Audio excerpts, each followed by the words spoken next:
This is the night of nights in this jeweled and fabled city of the sun. It's the night of the Academy Awards.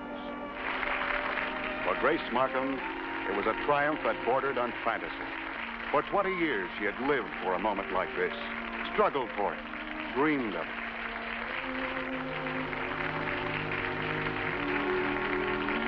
Ladies and gentlemen. As Grace stood there before the glittering crowd, even as she accepted the coveted Oscar, she thought of how it all began.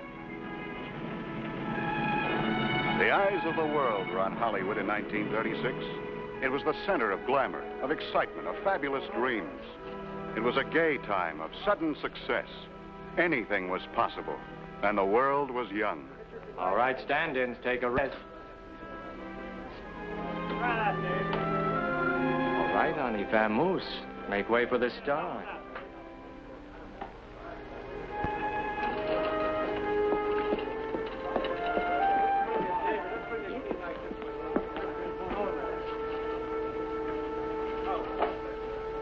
Light's awfully hot, dear. Yes. How do I look? You look beautiful, Miss Clayton. Oh, thank you. A stand-in is a human prop to be tested and measured for light and shade till the star steps in and the camera turns. This is the star, Marion Clayton, one of the 10 top box office names. Restless, ambitious, ruthless if anyone dared displease her.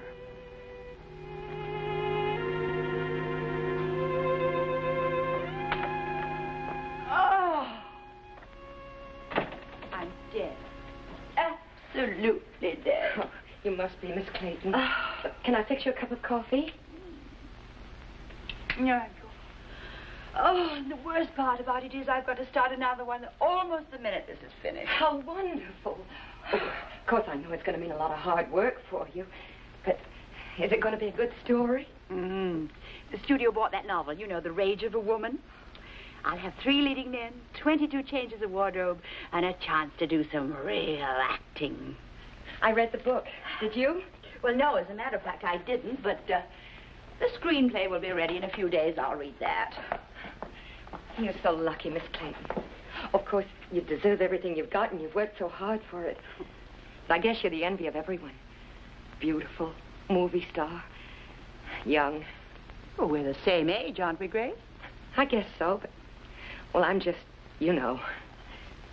Oh, of course, I'm not complaining. Really, I'm not. You are complaining, and I don't blame you. I like things the way they are. I wouldn't change it. I love being a stand-in, and I wouldn't change that for anything. Really, I wouldn't. I'm changing it. I'm getting you a screen test for a contract. Oh, Miss Clayton, I can't believe it. Oh, thank you. Yeah, that's all right, Grace. You just drive me home and we'll talk. Oh. There's no reason to be so upset about it, dear. Oh, you're just the most wonderful person. Fix us a drink, will you, Grace? Of course. Oh, so good to be home. Oh. I do love this house. I think that little man from Pasadena did a wonderful decorating job, don't you? Oh, yes, Miss Clayton. I think it's absolutely beautiful. Oh, Grace, now really, that rug is new.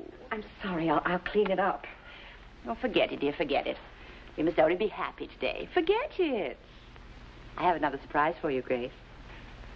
What? I'm going to make the screen test with you. Oh. Oh, no. Oh, I can't believe this. Of course, they wanted the studio test director to do it, but I insisted. Oh, Miss Clayton. Oh, stop being so formal, dear. It's time you call me Marion. Marion. Oh, it's going to be such a thrill acting with you. Well, dear, it isn't really an acting test.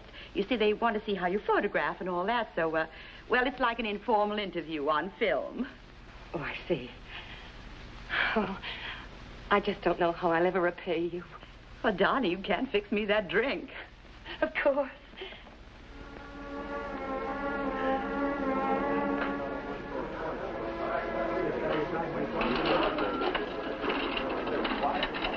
David, let's bring the key light. We're ready, sir. All right, Marion, we're ready to go. All right, quiet. Roll 'em. Action. Hello, Grace, dear. Hello. Would you care to tell us a little about yourself, Grace? Well, I was born in a small town in Illinois. I've always been interested in acting. Well, go on, Grace. Well, when I was working back in Chicago, I belonged to a little theater group.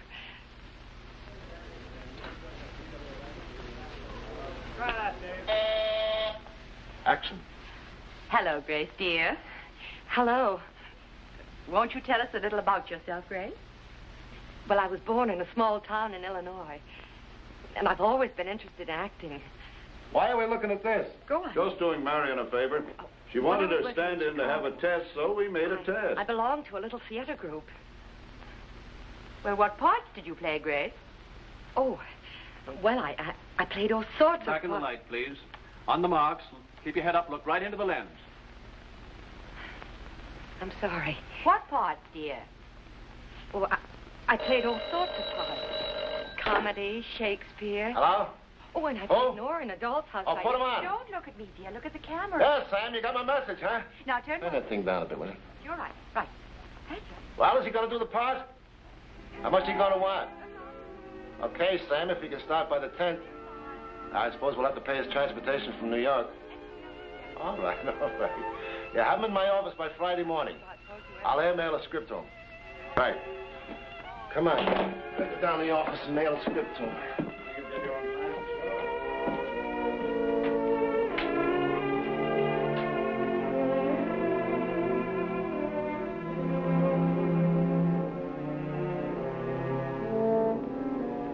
What do the producers know? Now, I agree you need more work. Well, that'll come in time. You'll get more easy, more at home. But forget the contract, honey. They tie you up for 7 years and throw you into anything that came along. I wanted that contract more than anything in the world. But what really upset me was letting you down after you went to bat for me. Well, I'm still going to bat for you. Marion, please don't bother. Well, I did. Now, you forget the contract, forget the test, because I've got a part for you, all signed and sealed. What? You mean you got me a real part in a picture? Mm-hmm. In my picture, The Rage of a Woman. Now, it isn't a big part, but it'll give you a hunk of film. You'll be seen. From then on, everything will come easy. A real part? What's it like? Well, she's a jealous wife. Now, it's only one scene, but it's a good scene. It's something you can really get your teeth into. I've never been wrong about picking talent. I'll make a star out of you, Grace. I'll study that script day and night. The picture was well underway, and rumor on the lot promised a winner.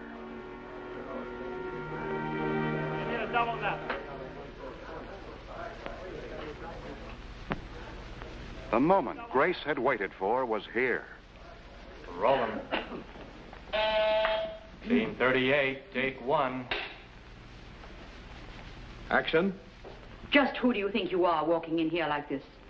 I'm a wife looking for a husband, and I didn't have to look very far. Got it. Okay, folks, once again. Scene 38, take 14. Action. Just who do you think you are walking in here like this? I'm a wife looking for a husband, and I didn't have to look very far. Cut it. Miss Markham, next time try to get more bite. Yes. All right, roll 'em. Scene 38, take 15. Action. Just who do you think you are walking in here like this? I'm a wife looking for a husband, and I didn't have to look very far. Why must we have a scene? I thought we'd come to an understanding. Will you please get her out of here? I have no intention of leaving. Just what is it you want? I want him. You can't have him. I've got him. He's my husband, and I've got him legally. Cut it. Let's kill the lights and take a rest. Get the producer down here. What kind of a scene would it be, Marion, with this Markham girl reading her lines that way? She just hasn't got it. No fooling, Marion. We got a good picture here. We could jar it into a flop with this scene. Whatever will I say to the poor thing? What did you say to the others?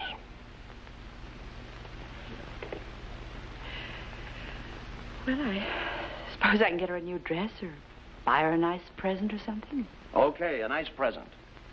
Give her some money. Give her some clothes. But don't give her a part. This isn't amateur night.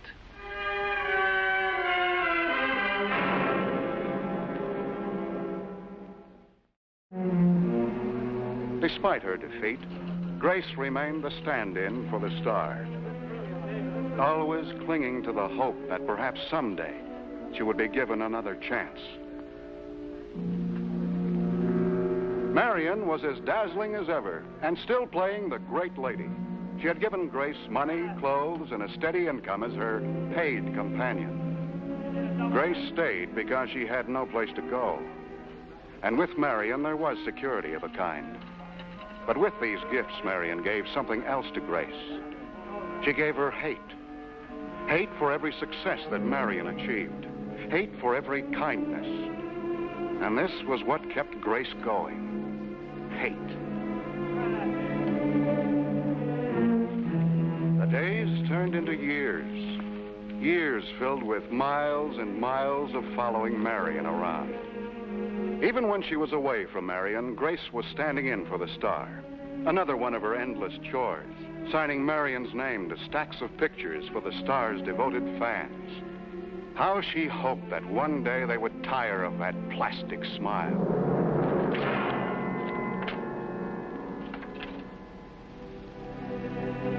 And one day they did. The fans stopped writing for the photographs, and Marion was out of a job. When she looked around to see what was left from those fabulous years, there was nothing. Will you look at these bills? Just look at them. I practically supported these stores for years, and now they threaten me. Well, try not to think about it right now, Marion. Oh, Grace, it mustn't get out that I'm broke. It'll pull my price down. You know how it is.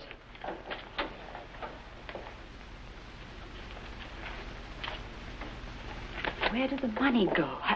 There was so much of it. It can't all be gone. What does your business manager say? That I'm $11,000 in debt. Oh, no. Oh, Grace, all I need is one good picture. Just one good picture. Look, dear, why don't I fix you a drink? It'll relax you. Oh, yes. Yes, I'd like that. I'm going to have to economize, that's all. Marion, thanks to you, I've managed to save a little. You're welcome to any part of it. That's sweet of you, Grace, but... No, I couldn't. No, I'll sell the car and the piano and... Well, I have some jewelry. Well, maybe you're right. Suppose you could put up a front. But what's the use? Now, you can't fool people in this business. Oh, Grace, don't leave me. Don't ever leave me. You're the only friend I have. Don't worry, Marion. I won't. Grace. What's the matter? Lines in my face. What lines? Darling, don't tell me you haven't noticed them. Now, you listen to me. Never seen you look better or younger. Oh, Marion, you've got to snap out of this. This is no good for you. What is good for me? You've got to get out, circulate, be seen around. I don't want to see people. There's one thing people can't stand, it's failure. All right, then why don't you leave town? Nobody ever leaves this town. You want to find the actor who starred in a picture in 1914? You want to find the big director of the 1920s? Well, if they're not dead, they're here somewhere. No, nobody ever leaves. There's an old actress in this city. She has lots of money. You know what she does every night? She sits in the back of her limousine and has a chauffeur drive her all over town. But only to the old places.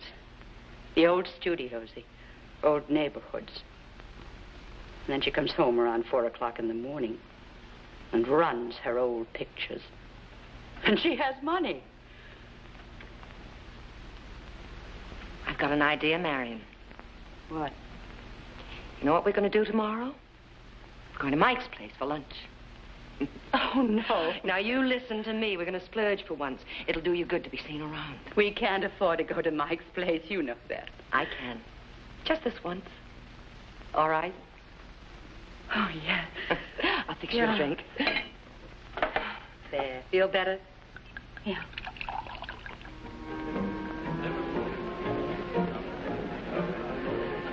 Hello, darling. Oh, it was a wonderful idea of yours, Grace. It is good to get out and see people. Only someone would drop by and say hello. Oh, but everybody's so busy. I think I'll call my agent. You called him and told him you'd be here. Maybe forgot. Marion! Marion Clayton, how are you, honey? I'm sorry. I'm afraid I can't place you out. Sam Rawlings, you remember me? Oh, yes. Well, this is my friend, Grace Markham. Oh, sure. How do you do, Mr. Rawlings? Oh? Say, where you been keeping yourself, Marion? Oh, well, Grace and I took a long trip. You see, I've been working Say, how terribly long's hard. it been since you made a picture? Well, let's see. How long has it been? Almost a year. Yeah. Well, you still got a pretty good name, Marion. Of course, it's not like it used to be, but there must be a lot of people out there who'd like to see you. Say, I'm going to start a picture, 9-day schedule. You can have the lead in it if we can talk a deal. Of course, I'd have to read the script first, you know. Read the script. Marion, you can read it while you act it. We're going to write it while we shoot it. Can't pay you much money, but we can fix that up with a little percentage. Is it a deal?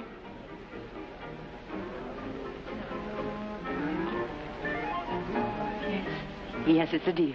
Good. Now I'm going to let you in on something. I think we got a real sleeper here. Start shooting on Monday. The picture was shot at an obscure studio on Santa Monica Boulevard. And a quickie, there's no time for a stand-in, so Grace just waited in the background. The producer had called the picture a sleeper, and he was only slightly wrong. It had something to do with sleep, because when it was released, the box office dozed. More years went by, and Marion spent them in hopeless waiting. But Grace had a plan. Marion, I've got a surprise for you. You remember Arthur O'Brien, don't you? Oh, yes.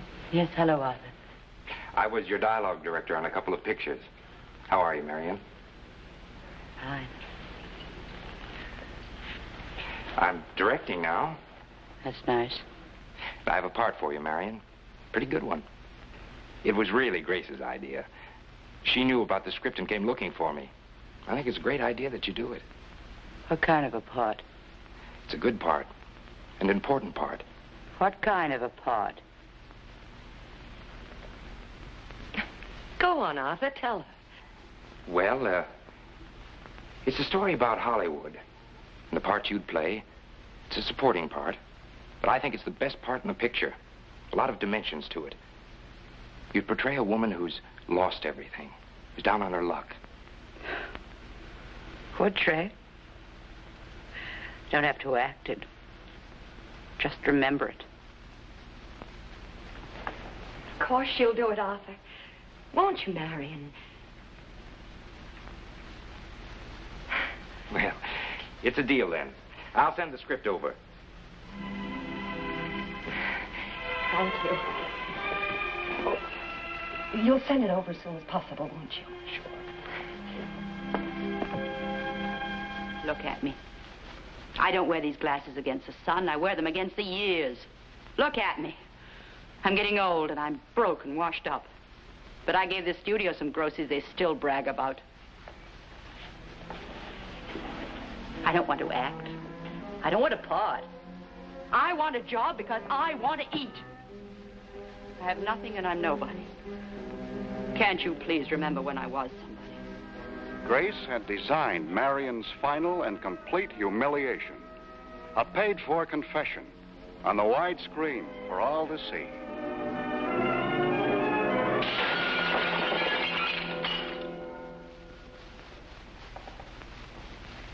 I gave this business everything. Now I'm paid to photograph my mistakes, my weaknesses. Well, that part was me, all right. It was everything I did. How could the writers guess such things? They didn't guess, Marion. I helped them. Now, what do you mean you helped them? Well, I wanted to help you. You know, you're very good in the part. But then you've had a lot of practice, haven't you? I think you hate me, don't you? Actually hate me. I loathe you. Why'd you help me? Why'd you stay with me all these years and help me? Because I wanted to stick around until you were a nobody. Oh. You ruined my career a long time ago. I did everything I could to help you. I don't know what you mean. Yes, everything. Sure, you got me tests, bit parts that didn't amount to anything. You made a fool of me, humiliated me. And then when everything was gone, made me a gift of your condescension. That's how you ruined my career. You never had a career! No. But you did, didn't you? You know, it was a delight to see you fall. You had so little bounce. Can't stay with you. Gotta get away from you. You're evil. Why don't you have one more for the road, Marion?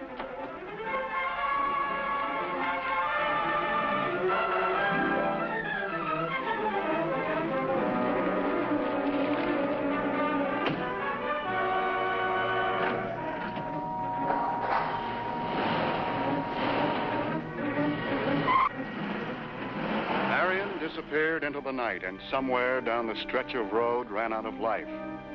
When her car crashed, she was killed instantly. She left nothing behind her except an Academy Award-winning performance for Best Supporting Actress. She was the dearest friend I ever had. And I'm sure her passing is as great a loss to you as it has been to me. She was a magnificent artist. And her memory will live with us forever.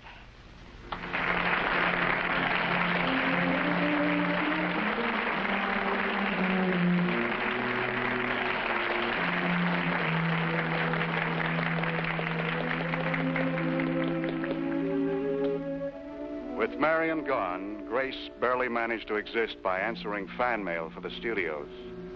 Lonely and embittered, Grace Markham's only reminder of the night of the Academy Awards, her one brief moment of glory, was a glossy print of a radiant woman holding a golden statuette awarded to Marion Clayton. Even in death, Marion Clayton was still the star, and Grace Markham to the finish, the stand-in.